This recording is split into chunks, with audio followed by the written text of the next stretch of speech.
Buenas noches, Lick. Buenas noches. Buenas noches. Buenas noches, Lick. Buenas noches, licenciado.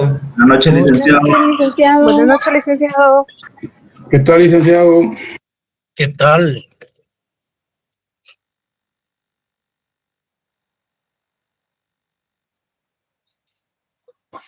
Estoy buscando el mejor perfil.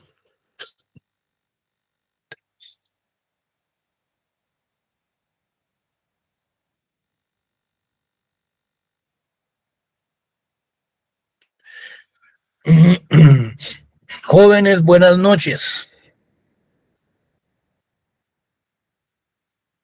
Buenas noches, Lick. Buenas noches, Lick. Buenas ¿Se mira, noches. ¿Se mira el documento, jóvenes? Sí, Buenas noches, licenciado. Sí, licenciado. Bueno. Sí, licenciado. A ver cuántos sabemos en clase. 99.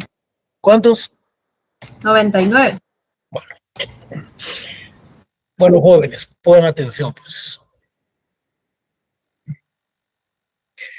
Esta es la última clase que vamos a recibir de Derecho de los Pueblos Indígenas, porque se nos ha ido, se ha terminado lo que es prácticamente el semestre.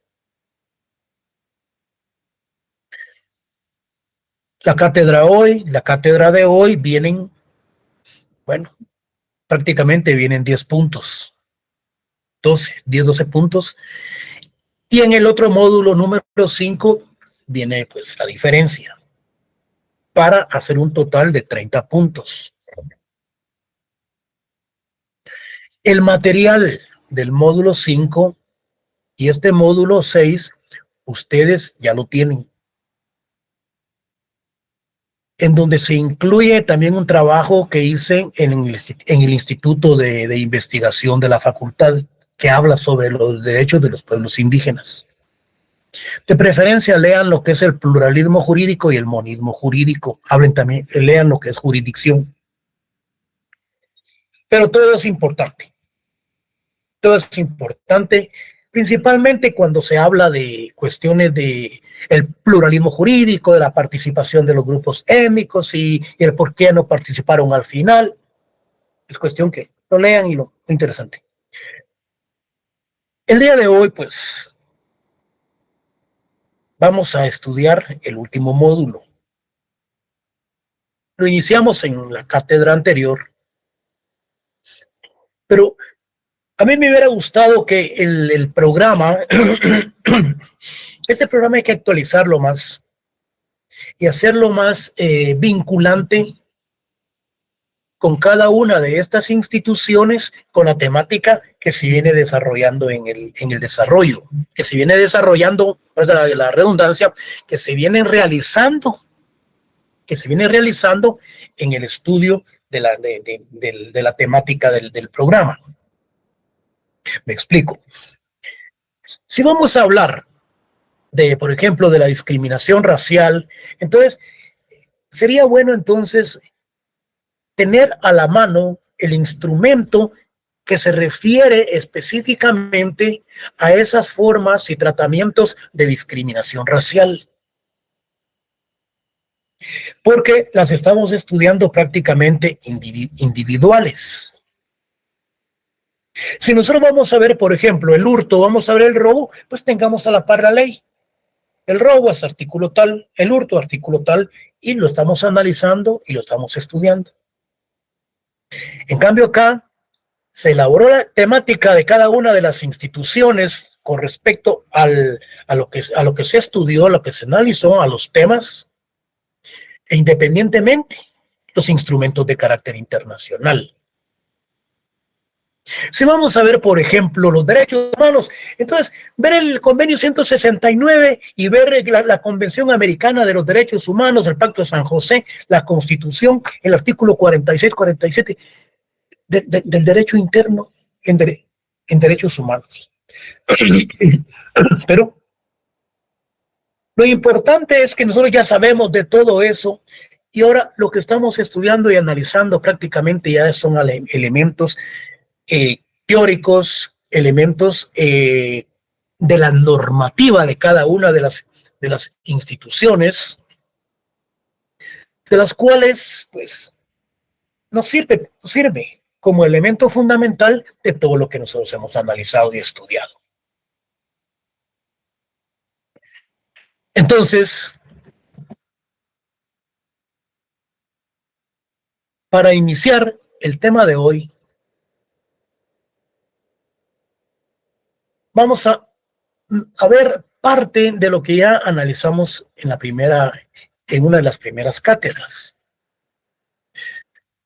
Y ese se refiere a la Convención Americana sobre los Derechos Humanos, el Pacto de San José. Este pacto se realizó del 7 al 22 de noviembre en 1969 en San José de Costa Rica. Solo vamos a leerles y les voy a explicar ciertos aspectos con relación a este pacto, en donde en su preámbulo habla y dice que el Estatuto Americano son signatarios de la presente convención y habla de todos los instrumentos prácticamente jurídicos que tienen relación con él.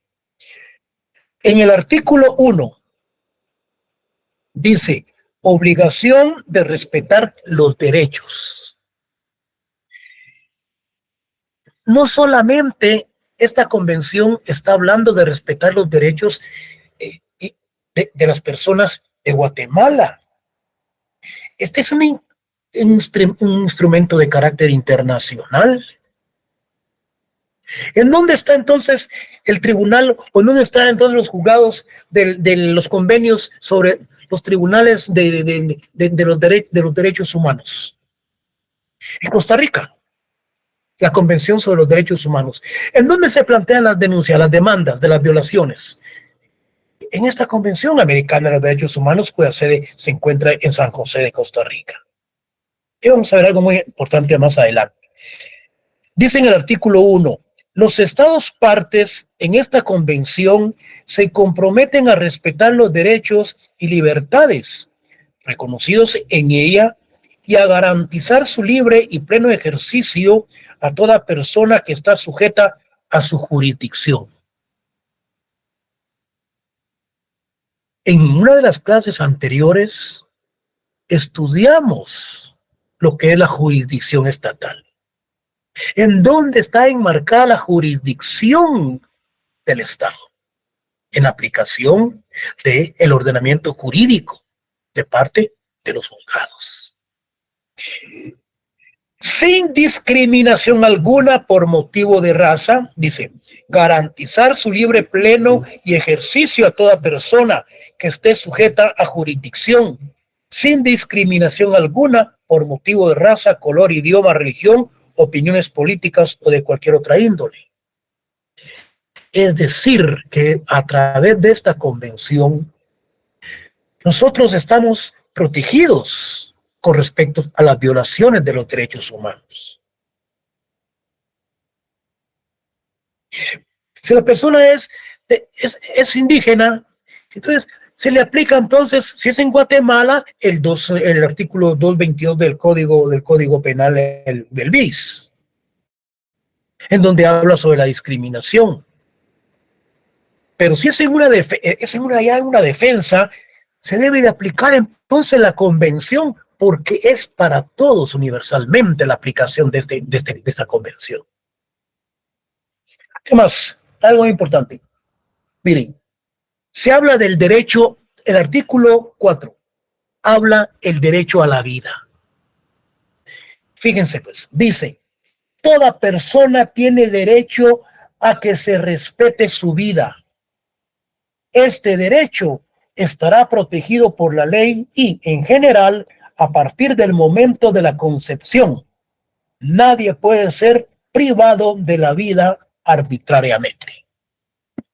Es decir, que a nadie se nos puede matar, nadie nos puede cometer suicidio, o suicidio principalmente, un suicidio es darse la muerte simultánea, sin darse la muerte una. Homicidio es darle la muerte a una persona, como asesinato. Suicidio pues, es la muerte de una persona que se ha quitado la vida. El homicidio, darle muerte a una persona, y el asesinato como consecuencia tiene tiene dolo, ya lleva otras características y otras modalidades. Entonces, pero estamos hablando de la muerte. El artículo 43 del Código Penal habla sobre la pena de muerte. Pero ¿qué nos dice la Convención? Mire pues, dice, en los países que no han abolido la pena de muerte, esta solo podrá imponerse por los delitos más graves, en cumplimiento de sentencia ejecutoriada de tribunal competente y de conformidad con una ley que establezca tal pena, dictada con anterioridad a la comisión del delito. Tampoco se extenderá su aplicación a delitos por los cuales no se aplique actualmente. La pena de muerte en Guatemala está vigente. No se le puede aplicar a los menores de edad, a las mujeres embarazadas y a las personas de 70 años de edad, que son una de las cláusulas que no se puede aplicar. Pero ¿qué es lo que sucede entonces con la pena de muerte? Todos los políticos voy a aplicar la pena de muerte, buscando el voto popular. Ustedes son ya abogados, son futuros abogados y tienen que tener pleno conocimiento qué es lo que está sucediendo con la pena de muerte en Guatemala. Y andaba la señora esta de Ríos diciendo voy a aplicar la pena de muerte. También otros, perfecto, se oye bien porque hay mucha delincuencia. Se inicia el procedimiento por el delito de, por ejemplo, de asesinato, por diferentes motivos, lo cual está tipificado en el Código Penal. Se llega a la sentencia condenatoria. No les voy a explicar todo el proceso porque lo contrario estaría sentado aquí por lo menos 2 horas explicándoles desde el momento de la detención, que lo voy a ver adelante. La aplicación, cómo es que se da cuando se dicta una resolución en donde se liga proceso al sindicado, las primeras diligencias, la audiencia intermedia, luego nos vamos a aportación de pruebas, nos vamos a un debate oral y público, se dicta una sentencia, vienen las apelaciones especiales y eso. Nos llevamos 2-3 horas explicando todo el procedimiento. Pero vamos a ser puntuales. Se detiene a una persona por tal delito de lo cual es causal de pena de muerte. El tribunal de sentencia dicta pena de muerte por tal delito, aplicando el 43 del Código Procesal Penal. Del Código Penal. La defensa interpone el recurso de apelación en el plazo de 10 días. Apelación especial. Bueno, se resuelven con las otras diligencias a través de otros recursos y se confirma la pena de muerte. Se interpone un amparo ante la Corte de Constitucionalidad. Señores, ¿qué sucede si la Corte de Constitucionalidad confirma la pena de muerte? Si esa no la ha confirmado, como sucedió en la época de Alfonso Portillo, pasa al presidente de la República. ¿Y qué sucede con el presidente de la República? Se le solicita a través de memoriales y de recursos el indulto presidencial. Pero viene, el presidente se lava las manos y tira la sentencia de pena de muerte ante la Corte de Constitucionalidad. La Corte de Constitucionalidad, hablábamos que realmente las resoluciones son gallo-gallina, son políticas. Se ampara en la Convención de los Derechos Humanos, en el Pacto de San José. Se ampara en otros instrumentos jurídicos con respecto a discriminación y busca ciertos motivos o aspectos que los derechos humanos son de carácter dinámico y que estos van evolucionando a través del tiempo y que su interpretación se analiza y se realiza a través de aspectos inherentes a la persona humana. Miren, utilizan todo tipo de doctrinas en donde resuelve que de acuerdo a la convención e instrumentos internacionales se suspende la pena de muerte. No se va a abolir. Porque el país que ha abolido una pena de muerte jamás se le puede volver a poner, a integrar en el sistema jurídico interno de ellos. Entonces, la pena de muerte en Guatemala está en suspenso. Es decir, que de acuerdo a resoluciones de la Corte de Constitucionalidad. Entonces, se debe de hacer una interpretación. Si los magistrados de la Corte llegan a un acuerdo, a un consenso en donde se debe de aplicar, pues entonces se aplica la pena de muerte.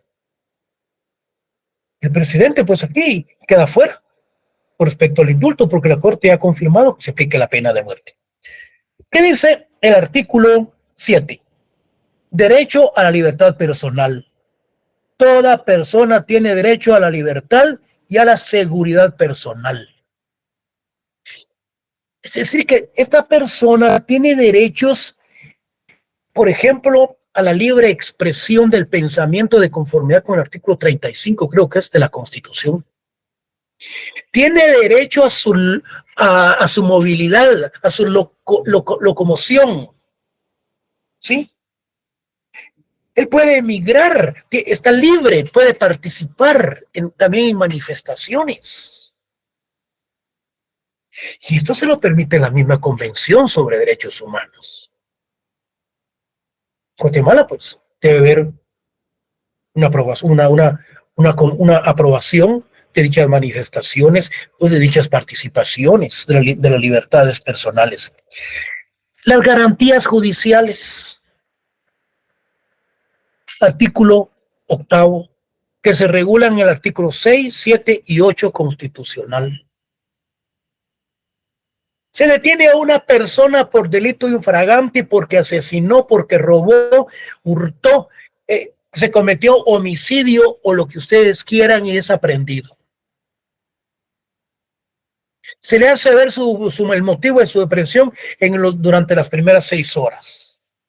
Durante las 24 horas de estar jalado ahí en el calabozo, ahí, no en el calabozo, sino que ahí provisionalmente en el centro de detención que se encuentra en el sótano de los tribunales, a las 24 horas, pues es puesto a disposición del juzgador, del juez de turno. A las 24 horas, pues lo presentan y el señor juez le dice al fiscal, bueno, señor fiscal, lo intimo para que usted haga la imputación. Se hace la imputación pues, a través de los indicios o bien pruebas de las cuales existen, y el fiscal pide una detención provisional, que se dicte un acto de procesamiento y que se le den 3 meses para la investigación. Bueno, ya viene la defensa y se opone y llega a un acuerdo por el lapso en que se va a hacer la investigación. Perfecto. Luego ya viene el procedimiento, pero aquí a lo que vamos son las garantías judiciales las cuales deben de cumplirse. A eso se refiere el artículo 8. Sigamos. Aquí quiero que me pongan mucha atención porque les va a gustar esto. Porque para eso estamos graduando, para eso estamos estudiando, para vivir cómodamente. Ahora, si no, pues pongamos una tienda en la esquina de nuestro barrio y ahí miramos cómo hacemos para ir viviendo. Pero si estamos en la universidad es para ser profesionales y para tener una vida solvente en el futuro. La mayoría de nosotros ya vamos para afuera y gracias a la carrera, pues nos ha acompañado, nos ha amparado, porque hay para todos. Sí, jóvenes, no se preocupen, que hay para todos. Lo único que hay que preocuparnos en una buena formación académica. A eso voy. El artículo 13, libertad de... No, vamos a ver, yo les mencionaba otro. Aquí, el 10, derecho a indemnización. Pongan atención a lo que les voy a explicar. Toda persona tiene derecho a ser indemnizada. Ustedes, el día del examen, yo les preguntaba con respecto a los derechos colectivos, derechos de los pueblos indígenas, yo les preguntaba sobre el reconocimiento que tiene el Estado por los daños ocasionados.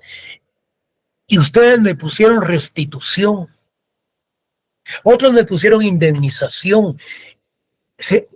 Por eso les dije, lean bien la pregunta, porque va enmarcada a la normativa. Entonces, ese artículo de la Constitución habla del reconocimiento. Tenían que subrayar reconocimiento.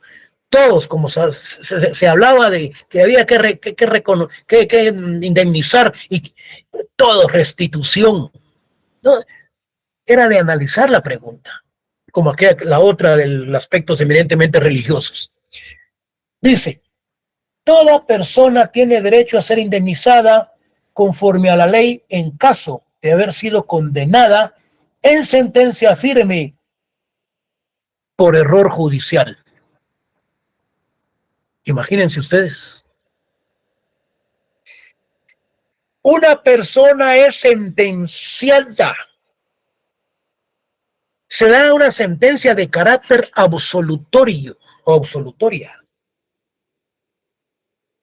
Y estuvo detenido 3, 4, 5 años. Esta persona tiene el derecho interno como el derecho internacional, de acuerdo a la Convención, de demandar al Estado de Guatemala por error judicial. ¿Y quién cometió el error? El Ministerio Público, por haber demandado por asesinato a una persona que se encontraba en Estados Unidos en el momento preciso que se comete un asesinato en Guatemala. ¿En dónde está el aspecto fáctico? Modo, tiempo y lugar. Completamente. La demanda desarticulada. Y esta persona detenida 10 años, 5 años hasta que se le dicta la sentencia. Aquí se inicia el procedimiento de una demanda en contra del Estado de Guatemala ante la Convención Sobreamericana de Derechos Humanos, cuya sede se encuentra esos tribunales en Costa Rica. Yo conozco de una suspensión de la pena de muerte.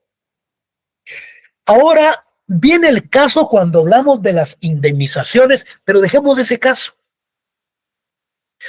Hay varios casos de indemnización que el Estado ha hecho, pero no los da a conocer, porque lo contrario, todo el mundo demandaría al Estado de Guatemala ante la Convención Americana de los Derechos Humanos por los daños y perjuicios. Los daños materiales y los perjuicios lo he dejado de percibir. Pero aquí son demandas de carácter millonaria y en dólares. Hay tantas que el Estado mejor se queda con la boca callada y no dice nada y las está pagando. ¿Por qué? Porque al Estado no le conviene. Ante esta situación y la que ha pasado y la que viene, no le conviene estar indemnizando a tanta persona que se le ha perjudicado. Particularizando el caso de la señora Menchú, esta premio Nobel de la Paz. A él le asesinaron o se mató, se murió el papá cuando se tomó la embajada de España en la zona, creo que zona 9. Ahí fallecieron varios campesinos y varias personas, y el embajador creo que tuvo que huir hacia España porque también no lo querían matar. Lo que pasa es que los mismos indígenas y campesinos fueron a tirar bombas Molotov, aquellas bombas llenas de gasolina con mecha, y las tiraron en la embajada, y la embajada, la misma policía creo que les cerró la puerta, y ahí fallecieron varias personas, incluyendo el papá de la señora Menchú. Esta señora Menchú era empleada de unas personas extranjeras, en donde aprendió a hablar, aprendió a leer, aprendió a escribir, y la asesoraron para que demandara al Estado de Guatemala por la muerte de su señor padre. Me van a disculpar. Ganó el caso. Esta señora es millonaria. Si no estoy mal, creo que vive por la zona 2, casi dueña de una manzana. Multimillonaria la señora, porque ordeñó al Estado de Guatemala. La avenida Simeón Caña, licenciado. ¿Verdad que sí? No estoy mal. Esta doña sí ordeñó al Estado, señores. Esta sí les enseñó. Esta sí les enseñó cómo se ordeña el Estado. Le sacó millones por la muerte de su señor padre. Y así hay muchas denuncias ganadas con la Convención Americana que el Estado no da a entender. Por el momento no me recuerdo cómo se llama este asesor que tiene ahorita este presidente, que era el que pagaba estas indemnizaciones. Permítanme ver si me recuerdo, vamos a ver.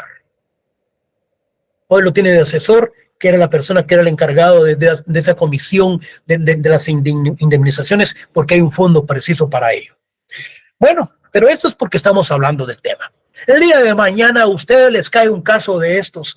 Lamentablemente es gente que muchos no tienen plata, porque hay que aguantar por lo menos 3, 4, 5 años en lo que sale la sentencia. Pero se gana. Se gana. Sí, se han ganado un gran montón de reinstalaciones a nivel internacional. Se han ganado aquí con los juzgados. Solo que internacionalmente, las reinstalaciones y los daños y perjuicios que vienen con carácter de indemnización económicamente. Si la carrera hay para todos jóvenes, no se preocupen. Ahora si se van a ubicar en la burocracia, pues ahí tienen que, lamentablemente, que se acostumbran a estar sueldeando. Agarren medio tiempo y con su oficinita que no la dejen, no la abandonen. Miren pues, pero estamos hablando con respecto a las indemnizaciones. Aquí se habla, miren, el artículo 12 habla de la libertad de conciencia y de religión. ¿Qué nos decía el 36 de la Constitución? De la libre religión, de los aspectos laicos. Entonces, aquí también se habla la convención relacionado con todo lo que hemos venido estudiando y analizando. La libertad de pensamiento y de expresión, el artículo 35 de la Constitución.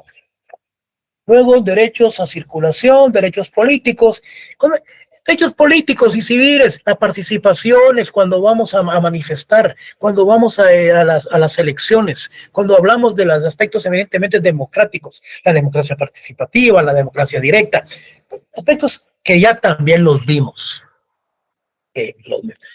Denle una leidita al convenio, al módulo número 6 y lean también el documento del personal que les envié.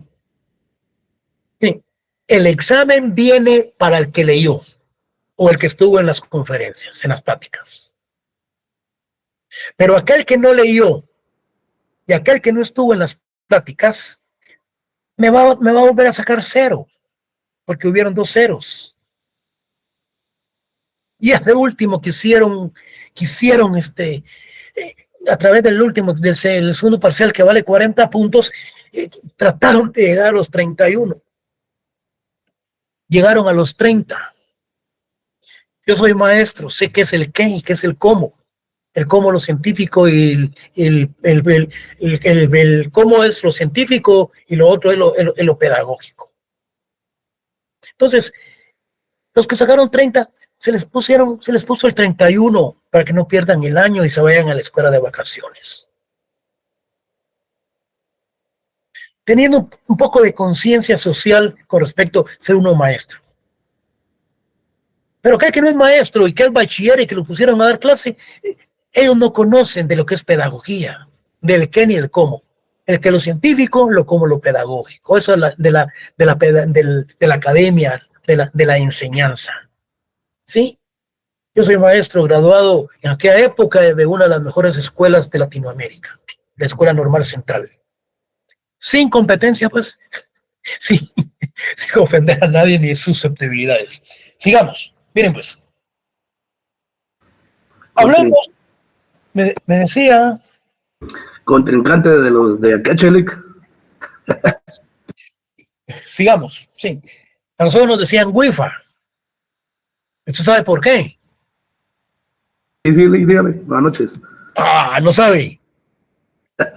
Porque a los que tenían ahí le llevaban panela, pan, aquella panela de dulce. Sí, con de agua. caña. Exacto. Aquella panela, aquel dulce para endulzar con agua. Entonces ellos comían panela con agua. Por eso que les decían WIFAs. Bueno, cerremos la plática. Sigamos. Entonces, esa es realmente la Convención Americana sobre Derechos Humanos que se encuentra en Costa Rica. Eso es lo importante también de conocer estos instrumentos de carácter internacional. Sigamos. Pero vamos a ir por el orden porque en la otra sección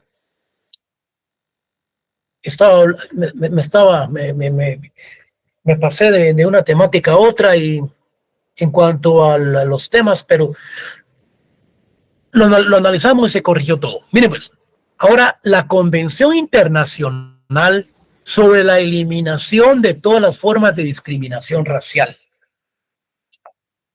Aquí lo tenemos. ¿Ustedes recuerdan cuando hablamos de la discriminación racial? Las clases de discriminación, ¿cuáles son las que más florecen? ¿En dónde está su estructura?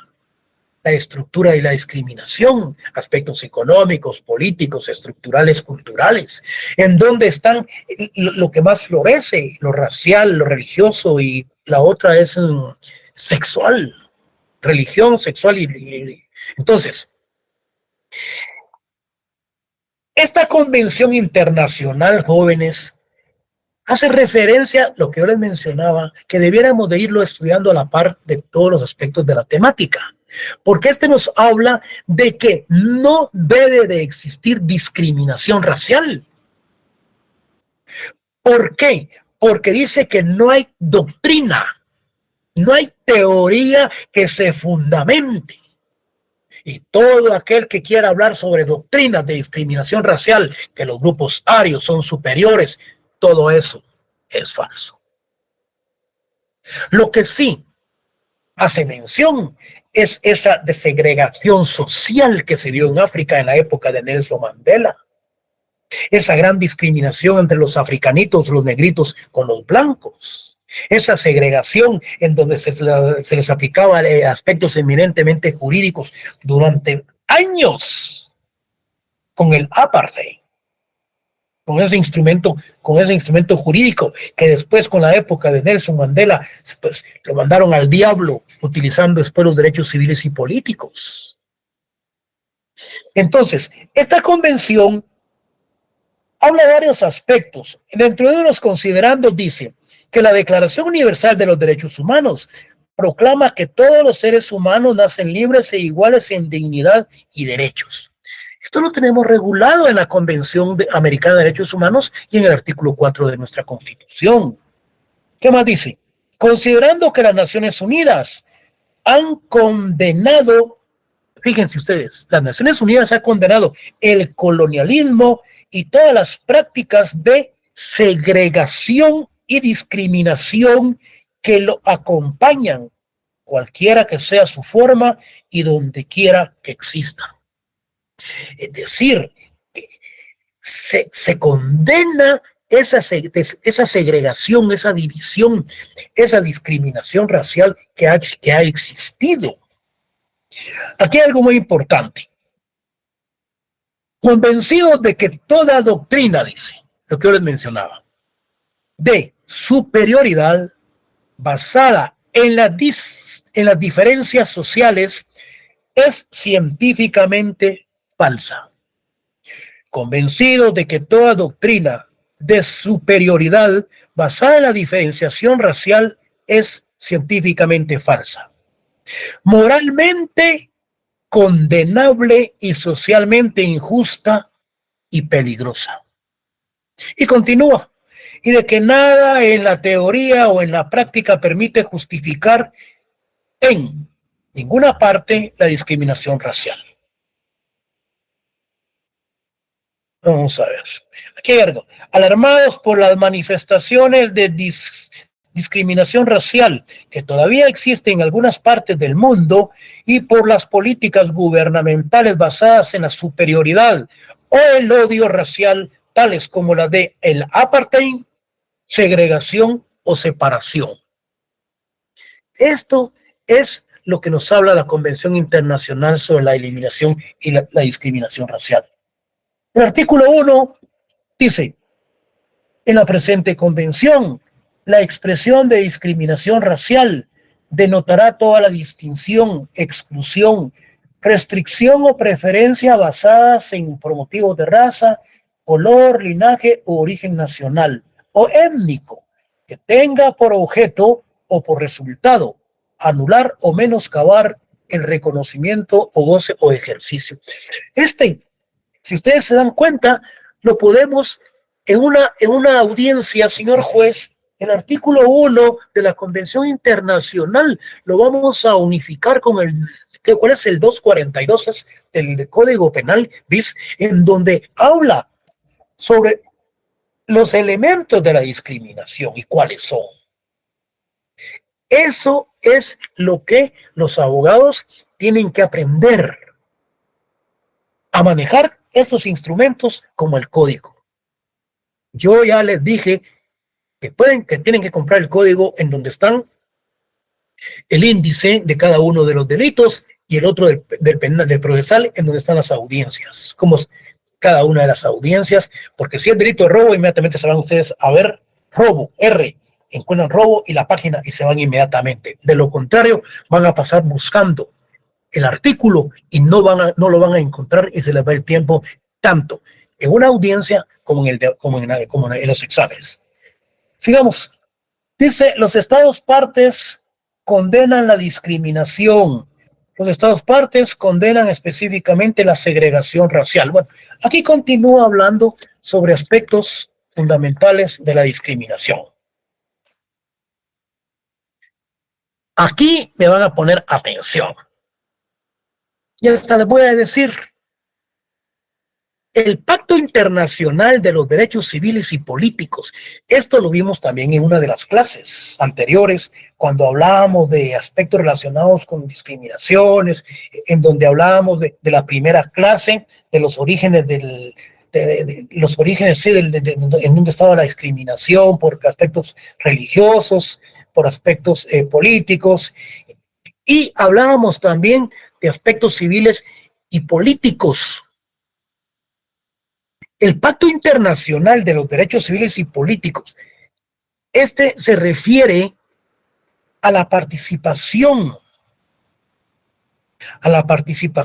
que tenemos o tienen todos los ciudadanos de actuar en la vida civil con la vida política. Si hablamos de la vida civil, pues tenemos las tenemos aspectos de carácter civil relacionados en la sociedad y políticos. Podríamos hablar de lo que es la democracia. Cuando hablamos de una democracia directa y una democracia participativa, y cuál es cada una de ellas. Pero lo importante en este Pacto Internacional de los Derechos Civiles, aquí me van a poner atención, porque esta es pregunta de examen. Les voy a regalar los 2 puntos. Miren, pues, los desperté, estaban durmiendo. Miren, pues.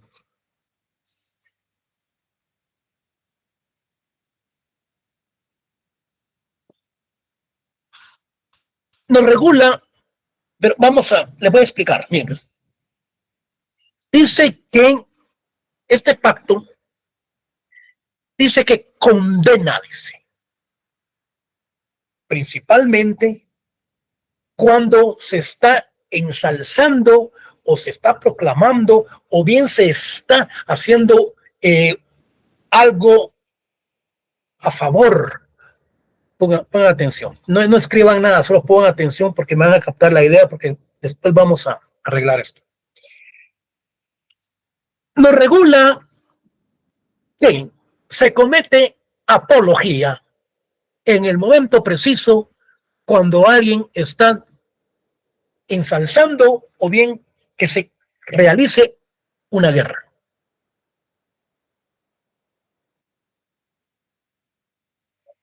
¿Y qué entendemos por apología? La apología, jóvenes, es un discurso. Es un escrito en donde se realizan esa motivación, ensalzar, decirle excelente a alguien o algo que se está cometiendo y es malo. Y cuando hablamos de la apología del delito, que está regulada en el código, estamos hablando cuando se está motivando que se realice el mismo. Quiero que me interpreten. En un partido de fútbol, para no ir lejos, un jugador le pega a otro. La afición viene y le aplaude. La afición viene y felicita al jugador que le pegó al otro. Lo está ennobleciendo, lo está enalteciendo, lo está motivando. Eso es la apología. Y apología del delito es el acto que se comete por el mismo hecho que se está cometiendo, que se está realizando. Valga la redundancia, la expresión. Entonces, este pacto internacional nos dice que los estados partes en el presente pacto, considerando que conforme a los principios enunciados en la Carta de las Naciones Unidas, la libertad y justicia y la paz en el mundo tienen por base el reconocimiento de la dignidad. Tienen por base el reconocimiento de la dignidad inherente a todos los miembros de la familia humana y de sus derechos iguales e inalienables, que no se les pueden perjudicar y que no se pueden enajenar. Es inalienable, que no se puede perjudicar. Sigamos. Miren, pues. Es que si nos extendemos no saldríamos de esto. Miren, pues. El artículo 20 dice, ese lo tienen ustedes ahí en el documento, y hasta explica qué es la analogía, qué es la interpretación. Miren, pues, dice, artículo 20, está en el documento, toda propaganda en favor de la guerra estará prohibida por la ley. En Irán, en el grupo Gaza, allá en los pueblos en Rusia, aquel que proclama a favor esos movimientos, de acuerdo al Pacto Internacional de Derechos Civiles y Políticos, es prohibido conforme a la ley. Cualquiera puede decir, de conformidad con el Pacto Internacional, realmente esa proclamación que están haciendo es prohibida de conforme a la ley de parte del Pacto Internacional. Sigamos. Toda apología del odio. Es decir, cuando alguien odia a otra persona y dice, yo odio a esa persona, yo la discrimino. Entonces, toda apología del odio nacional, racial o religioso que constituya una incitación a la discriminación, a la hostilidad o a la violencia, estará prohibida por la ley. Ese movimiento de los aficionados al motivar, al proclamar, al realizar la motivación de alarde en contra de este jugador, se cometió la apología. Ahí cualquiera en el estadio pudiese haber dicho, mucha, están cometiendo el delito de apología. No hay que proclamar, no hay que ensalzar, no hay que decirle que siga con el acto violento, porque eso es delito de conformidad con la ley. Es cierto que nosotros tenemos nuestro derecho interno, el monismo jurídico. Sin embargo, en cualquier momento que se pueda hacer una fundamentación, pues se puede llevar al pacto internacional, para tener una fundamentación no solo nacional, sino que también internacional. Entonces, pero no se preocupen, ahí vamos. Ya vamos a entrar allá en detalle, porque ahora solo estamos como preámbulo de cada una de estas instituciones.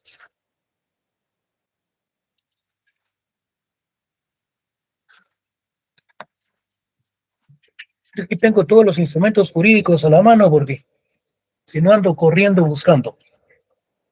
Luego tengo aquí lo que es vamos a ver, la Declaración de las Naciones Unidas, pero vamos a dejar el convenio 169 que le hemos venido dando durante todo el curso.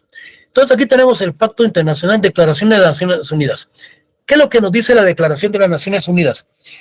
Esta declaración, jóvenes, radica fundamentalmente donde habla sobre todos los derechos de los pueblos indígenas en países independientes.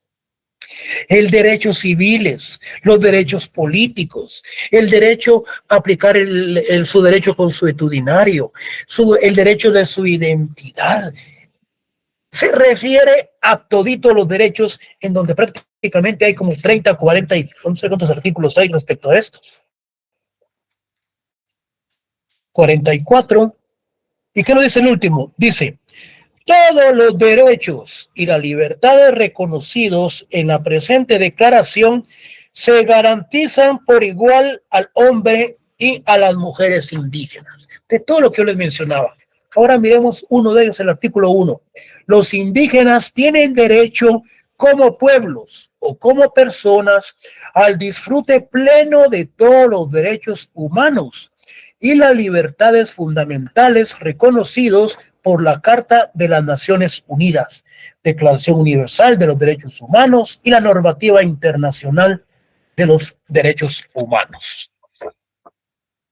En ese orden de la exposición de cada una de esas instituciones, vamos entonces, yo les dije que me iban a aguantar o yo no voy a aguantar. Miren pues, vamos a terminar, pero hoy terminamos. Miren pues, entramos entonces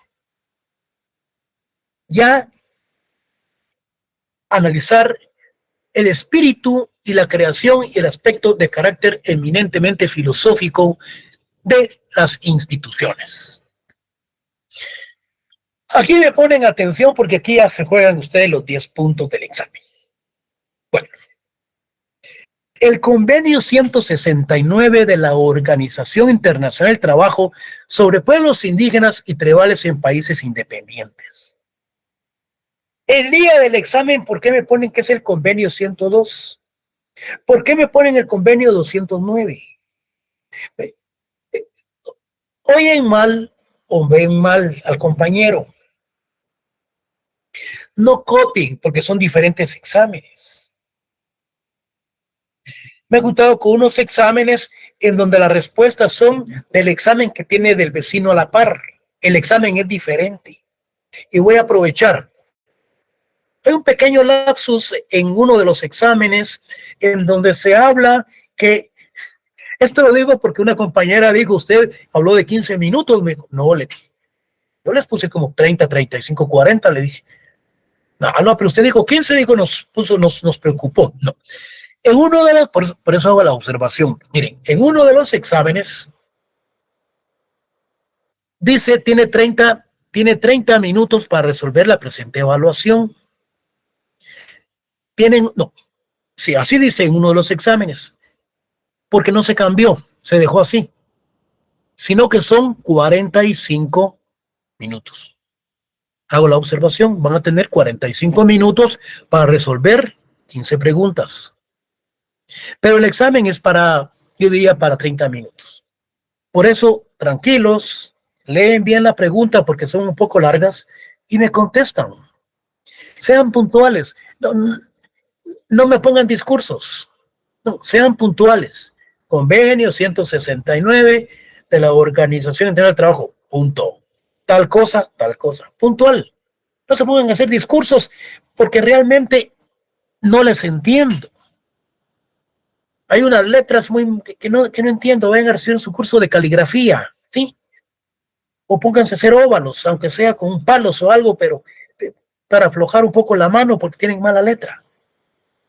No lo digo por la compañera en donde decía que ahí decía encomienda. Yo le califiqué que decía economía, porque realmente yo leía economía, pero ya para ponerle la lupa y ver despacio, sí decía encomienda. Mire pues, sigamos. Si no vamos a terminar, porque ya llegamos a la hora. Mire pues, este convenio fue aprobado el 27 de junio de 1989 por la Organización Internacional del Trabajo, orientado a ser un instrumento jurídico que facilite el desarrollo de los pueblos indígenas. Hasta ahora, 22 países lo han ratificado y adoptado. Guatemala, reconociendo los derechos a la propiedad de la tierra, la igualdad, la libertad y la autonomía de las decisiones sobre asuntos de los pueblos indígenas, establece la consulta previa de cualquier medida administrativa. Realiza una consulta previa sobre las medidas administrativas y legislativas que afecta directamente a la explotación de los recursos naturales en su territorio con su vigencia, promueve su aplicación del derecho consuetudinario con base en los artículos 66 y 67 de la Constitución y del conjunto de normas y principios que evoca dicho convenio. Se refiere específicamente que estos artículos están, diría yo, en similitud, en armonía con el convenio para realizar esa consulta a través del asesoramiento del Estado. Escuchen esto, que la Corte de Constitucionalidad, en consulta del Congreso de la República, en virtud de dudas presentadas en el sector social, opina. ¿Qué es lo que dice la Corte al respecto? Que el contenido de las normas del Convenio 169 de la OIT sobre pueblos indígenas y tribales en países independientes no contradice la Constitución Política de la República, pero en el momento de su aprobación se hace con la siguiente reserva. Dicha aprobación se hace bajo el entendido que las disposiciones de la Constitución Política de la República de Guatemala prevalece sobre dicho convenio, el cual no afecta a derechos adquiridos, ni efectos de carácter retroactivo. Significa que debe de aplicarse armónicamente estos dos instrumentos. Cuando hablábamos del artículo, creo que es el 47 de la Constitución, cuando dice que el derecho humanos prevalece sobre el derecho interno. Cualquier abogado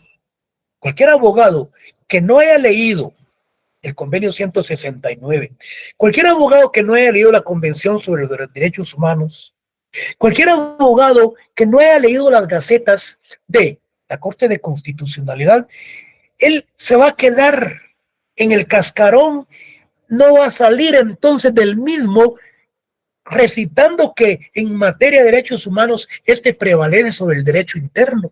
Así no es. ¿Quién dice eso? ¿Qué dijo la Corte de Constitucionalidad cuando el Congreso de la República le hace la consulta? Aquí consultó con respecto al convenio 169, Y le dice que no afecta a los derechos adquiridos ni con carácter retroactivo. Y que prevalece el de la Constitución, pero que no afecta a la misma ni a la otra. ¿Por qué, jóvenes? Aquí se da aspectos de la dualidad jurídica, de la interpretación armónica de cada uno de estos instrumentos. Explico.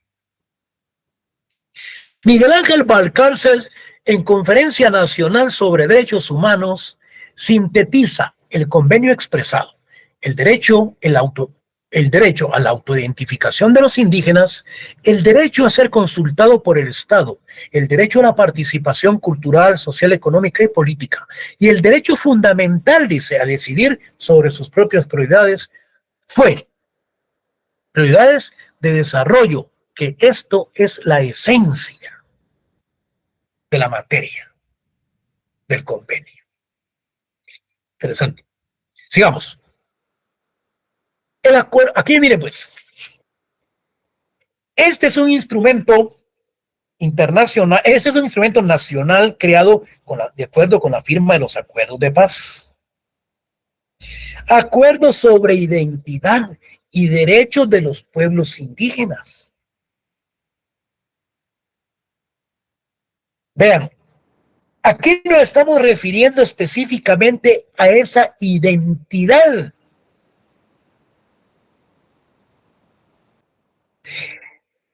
¿Cómo es que se debe de identificar? ¿Cómo es que debe de analizarse y de estudiarse el prototipo de cada uno de esos grupos étnicos? El tema de identidad y derecho de los pueblos indígenas constituye un punto fundamental y de trascendencia histórica para el presente y el futuro de Guatemala. Entonces, ese acuerdo prevalece, ese acuerdo surge, esa supremacía que es la identidad. Aquí hay dos cosas muy importantes. Mire pues, de los pueblos indígenas, ¿quiénes son los pueblos indígenas? ¿Quiénes son los que conforman esos pueblos mayas? Entonces, los pueblos indígenas está conformado por los pueblos mayas, los garífonas y los xinca. Está configurado por diversas expresiones socioculturales, pero de raíz común. Miren qué interesante. ¿Cuáles son los pueblos indígenas en Guatemala, jóvenes? Xinca, mayas y garífonas. ¿Y cuáles son sus características? Monocultural, que es multiétnico, y pluricultural, multilingüe. Sencillo, que a raíz de su historia y la conquista y la colonización, los desplazamientos y migración, la nación guatemalteca tiene un carácter entonces que es multiétnico, que es pluricultural y es multilingüe. Pero la pregunta ya se la hice y la respuesta también ya se la di. Que también es pregunta de examen. ¿En dónde está? Yo les expliqué. Bueno, que en Guatemala será posible desarraigar la opresión y la discriminación solo si se reconoce en todos sus aspectos la identidad. Que en Guatemala será posible desarraigar la opresión y la discriminación solo si se reconoce en todos sus aspectos la identidad y los derechos de los pueblos que la han habitado y la habitan, que son los componentes todos de su realidad actual y protagonista de su desarrollo en todo sentido. Vean qué interesante. Que todos los asuntos, fíjense ustedes, de interés directo para los pueblos indígenas demandan ser tratados y con ellos, y que el presente acuerdo busca crear, ampliar y fortalecer las estructuras, condiciones, oportunidades y garantías de participación de los pueblos indígenas en el pleno respeto de su identidad y del derecho de y en el ejercicio de sus derechos. El gobierno de Guatemala y la Unidad Revolucionaria Nacional Guatemalteca en adelante, las partes acuerdan lo siguiente. Vean, el reconocimiento de la identidad, que es entonces, ¿cuál es ese reconocimiento de los pueblos indígenas?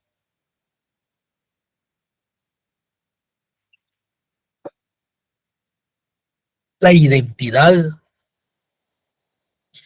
es fundamental para la construcción de la unidad nacional basada en el respeto y ejercicio de los derechos políticos, culturales, económicos y espirituales de todos los guatemaltecos. Luego tenemos lo que es la Declaración Universal de los Derechos Humanos en el preámbulo. Fíjense bien, considerando que la libertad y la justicia y la paz en el mundo tienen por base el reconocimiento de la dignidad intrínseca y de los derechos iguales e inalienables de todos los miembros de la familia humana. Considerando que el desconocimiento y el menosprecio de los derechos humanos han originado actos de barbarie ultrajantes para la ciencia de la humanidad y que se ha proclamado como la aspiración más elevada del hombre, el advenimiento de un mundo en que los seres humanos, liberados del temor y de la miseria, disfruten de la libertad de palabra y de la libertad de creencias. ¿Qué es lo que expresa el artículo 1? Que todos los seres humanos nacen libres e iguales en dignidad y derechos, eso ya lo vimos, y dotados como están de razón y de conciencia, deben de comportarse fraternalmente los unos con los otros. El 2.1, toda persona tiene todos los derechos y libertades proclamados en esta declaración, sin distinción alguna de color, raza, sexo, idioma, religión, opinión política o de cualquier otra índole, origen nacional o social, posición económica, nacimiento o cualquier otra contradicción, que toda persona tiene los derechos y libertades enunciados en la misma sin distinción alguna, en particular por motivos de raza, color o origen nacional. Aquí, en la otra ya les dije la respuesta. Aquí viene la otra también, la respuesta que les dije. El Pacto Internacional de los Derechos Civiles y Políticos. Este pacto es de cumplimiento obligatorio, de vinculación jurídica para todos los estados que la hayan ratificado o se hayan adherido, reforzando su eficacia por la acción del Comité de Derechos Humanos, concebido como órgano de tutela jurisdiccional y ante el cual gozan de legitimación dinámica de recursos mediante su protocolo facultativo, no solo los estados signatarios, sino también las personas individuales de dichos estados. Aquí me van a poner atención porque ya les expliqué esto. Oiga, pues, este pacto incorpora a nivel jurídico, este está en el documento, está ahí en el documento que se les envió. Este pacto incorpora a nivel jurídico el derecho a la libre determinación de los pueblos, la prohibición de toda apología. Es decir, que este pacto de los derechos civiles y políticos prohíbe la apología a favor de la guerra, el odio nacional y el odio religioso, el derecho de las minorías o la propia vida cultural, la propia religión y el propio idioma. ¿Pero qué es la apología? Es un discurso en el que se alaba, defiende o justifica a alguien o a algo en forma encendida o vehemente. El ejemplo que yo les puse del futbolista, de la apología, sin ofender a nadie de los rojos, ¿verdad? Pero es que así me entienden mejor, porque yo sé que a todos les gusta el fútbol y ya compraron su entrada. Miren pues, Es un discurso en el que se alaba, defiende o justifica a alguien o algo en forma encendida o vehemente. ¡Bravo! ¡Bravo! Que se le diga al jugador, seguile dando. No, entonces, está cometiendo apología. Y lo peor que está pegándole y cometiendo violencia, cometiendo lesiones de carácter en contra del otro. Entonces, es un discurso en el que se alaba, se defiende o se justifica a alguien o algo en forma encendida o vehemente. Pero realmente es en contra de la guerra, del odio nacional, todo. Toda propaganda a favor de la guerra estará prohibida por la ley. Toda apología del odio nacional, racial o religioso, o que instituya incitación a la discriminación, cuando el otro le debe hacer que le dijo, la hostilidad o la violencia estará prohibida por la ley. Aquí hubo violencia, se aplicó entonces la apología. No hay apología porque no se vio que hayan incitado al jugador a que le siguiera pegando. Yo creo que, vamos a ver, por último, tenemos la Convención Internacional sobre la Eliminación de todas las formas de discriminación racial. Considerando que la Carta de las Naciones Unidas está basada en los principios de dignidad e igualdad inherentes a todos los seres y que todos los Estados miembros se han comprometido a tomar medidas conjuntas o separadamente en cooperación con la organización para realizar uno de los propósitos de las Naciones Unidas, que es el de promover y estimular el respeto universal y efectivo de los derechos humanos y de las libertades fundamentales. Esta es la Convención sobre la Eliminación. ¿Cómo es que se deben de eliminar todas esas discriminaciones que nosotros ya estudiamos? Racial, religiosa, la sexual, todo. Política nacional, etcétera, cuando hablamos del genocidio, cuando hablamos del genocidio cultural, aspectos de discriminación. De todo sin distinción por motivo de raza, sexo, idioma, religión. Entonces, considerando que la Declaración Universal de los Derechos Humanos proclama que todos los seres humanos nacen libres e iguales en dignidad y derechos y que toda persona tiene todas las libertades enunciadas en la misma, sin distinción alguna en particular por motivos de raza, color u origen nacional. Bueno, en la presente convención, la expresión de discriminación racial, aquí prácticamente la definición que tenemos en el Código Penal, denotará toda distinción, exclusión, restricción o preferencia basados en motivos de raza, color, linaje u origen nacional o étnico, que tenga por objeto o por resultado anular o menoscabar el reconocimiento, goce o ejercicio en condiciones de igualdad de los derechos humanos y libertades fundamentales en las esferas políticas, económica, social, cultural o en cualquier otra esfera de la vida pública. Jóvenes alumnos, hemos finalizado con el programa de Derecho de los Pueblos Indígenas. El día viernes, ustedes ya pueden agendar para someterse a sus evaluaciones.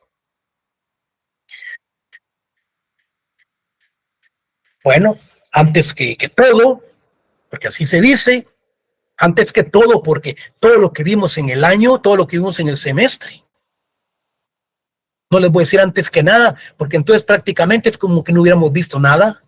Entonces se dice antes que todo.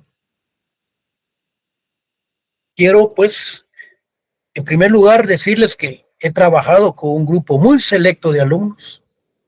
Yo sé que van a ser buenos y futuros buenos profesionales. Y quiero pues agradecer esa comprensión, ese sentimiento de cooperación que se ha recibido de parte de los estudiantes en esa enseñanza-aprendizaje. Y a la vez, pues, excitarlos a que continúen, porque entre 2 o 3 años yo sé que ustedes serán los futuros profesionales que estarán dirigiendo lo que es la Universidad de San Carlos y lo que es el futuro del estado del país. En este momento, pues, quiero no despedirme, porque vamos a continuar en la academia y en lo que sea posible, pues, ya saben que como compañeros yo estoy a la disposición de todos ustedes para cualquier consulta, cualquier cuestión en la que nosotros podamos apoyarles. De antemano, pues, quiero despedirme de este semestre, ver si nos miramos en el próximo, y cualquier consulta, cualquier cuestión, ya saben que pueden contar con mi apoyo. Pasen ustedes feliz noche y dedíquense al estudio, que yo sé que les va a ir bien este semestre. Gracias por todo. Muchas gracias, licenciado. Muchas gracias, licenciado. Gracias a usted, licenciado. Muchas gracias, licenciado. Gracias, licenciado. Feliz noche. Muchas gracias, jóvenes, por esos conceptos. Yo estoy muy agradecido.